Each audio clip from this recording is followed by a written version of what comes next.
கேரள மாநிலம் இடுக்கி மாவட்டத்தில் நாயை விரட்டிச் சென்ற புலி 15 அடி பள்ளத்தில் நாயுடன் சேர்ந்து விழுந்த நிலையில் வனத்துறையினர் மயக்க ஊசி செலுத்தி புலியை பிடித்தனர். விவரங்களை எம்முடைய செய்தியாளர் விஜயசங்கர் வழங்கலாம்.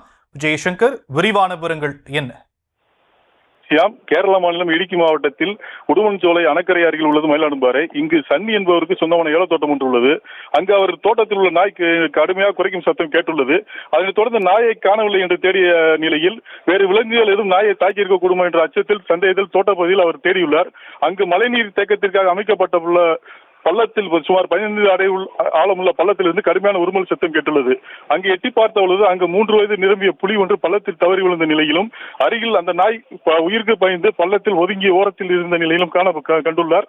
உடனடியாக அவர் அங்கு அருகில் உள்ளவர்கள் தகவல் தெரிவித்துவிட்டு வனத்துறையினருக்கு தகவல் தெரிவித்துள்ளார். சம்பவத்திற்கு விரைந்து வந்த காவல்துறையினர் புலியினை மயக்க ஊசி செலுத்தி பிடித்து அதுக்காக கொண்டு வந்த சிறப்பு கூண்டுடன் கூடிய வாகனத்தில் அடைத்து அங்கிருந்து கொண்டு சென்றனர்.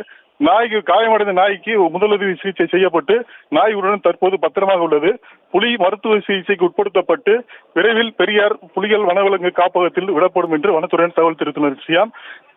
தற்போது சமீபமாக சில காலங்களாக அப்பகுதியில் புலி நடமாட்டம் உள்ளதாக தெரிவித்த நிலையில் தற்பொழுது அங்கு புலி பிடிபட்டுள்ளது அப்பகுதியில் உள்ள மக்களை அதிர்ச்சியிலும் பயத்திலும் ஆழ்த்தியுள்ளது. விவரங்களுக்கு நன்றி விஜயசங்கர்.